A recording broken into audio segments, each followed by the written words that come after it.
Yo, what's up guys, Shujinkydink here, and welcome to a video all about taking throws and conditioning. I've been requested to make this video a couple times, so both topics, so I thought I'll just make a video covering both of them. So, yeah, here we go.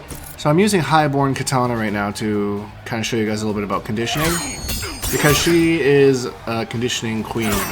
She's very good at it, especially in this variation, because there's so many different ways that you can end this string.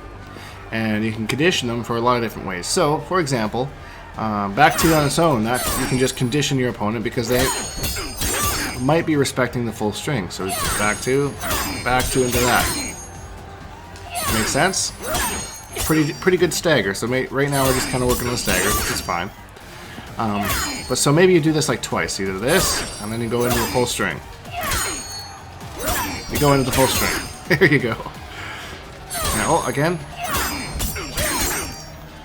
And then you go for it a third time, but instead of staggering it once, you just do the string right off the bat, because you've conditioned them by doing this twice. So they think, okay, well he's just going to do it every time because you already did it twice, and then you're like, Nobby, I'm going to do that. So that's one thing, is actually conditioning the actual string, and then you can do stuff like that. Back two, stabby, back two.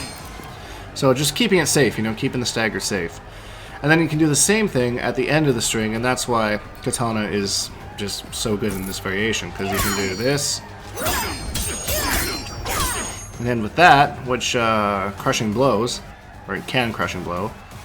Or you can do this, which I believe is safe on block? -7.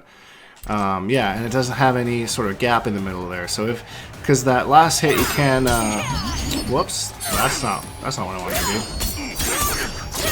You can flawless block and punish that if you want. So if you're finding that someone's doing that, then you might want to, okay, well instead of continuing to do that, then I just go into the gutted, eliminate that gap, throw off their timing. Bam. Just like that. So it's all about conditioning.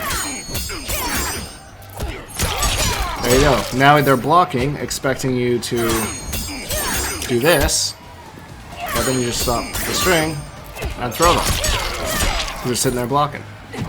So basically just doing something with multiple options to make your opponent respect something that maybe could be disrespected. I'm not sure if I worded that in the best way possible, but of course this is just with Katana. You want to look for something with your character as well, that you maybe have a bunch of different options off of. So once you're like, if you, let's say you did this, like you just keep doing this to your opponent, and you do that like 4 times in a row, and they're like, okay, well now they're expecting it, right? And then you cheekily throw in one of these, even though that's not guaranteed whatsoever. But because they're sitting there blocking, because you've done this so many times,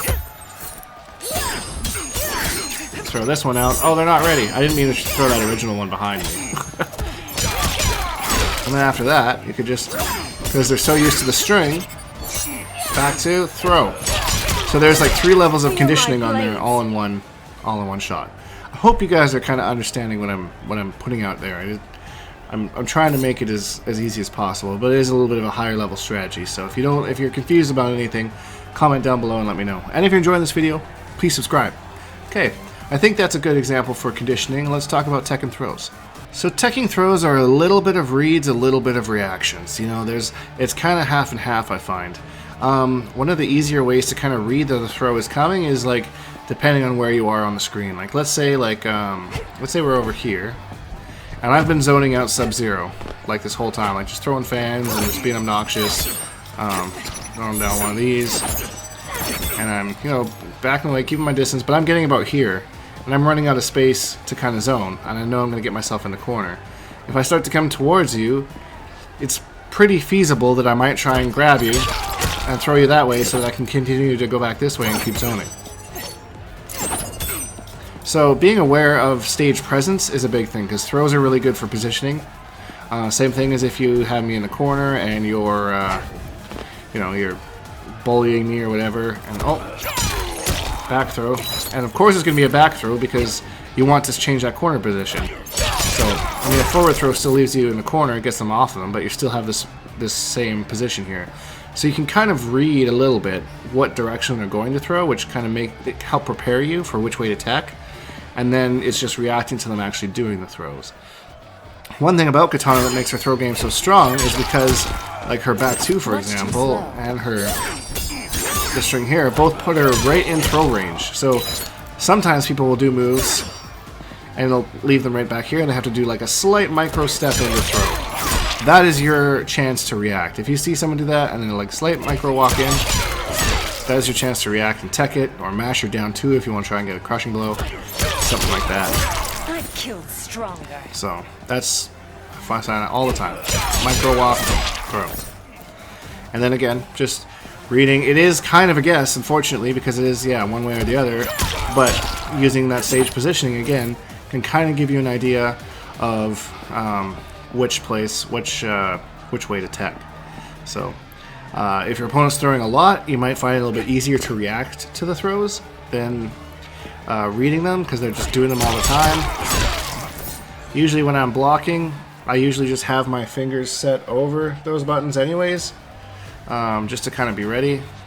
I'm blocking and then bam, I just have to let go, block, and press them. One quick movement. So that's kind of how I deal with teching throws. That's one thing I'm pretty proud of. I'm pretty good at teching throws. I usually only guess wrong on the directions sometimes, because sometimes it just doesn't make sense to me. And you're not going to tech every single throw every single time. It's just, you know, not how it's going to work. But those are some tips that hopefully will make it a little bit easier for you. And that's it, guys. If you enjoyed this video, please leave a like, because it really helps me out, and subscribe, because we make new videos every single day. #BigDinkEnergy. And we'll see all you guys in the next video.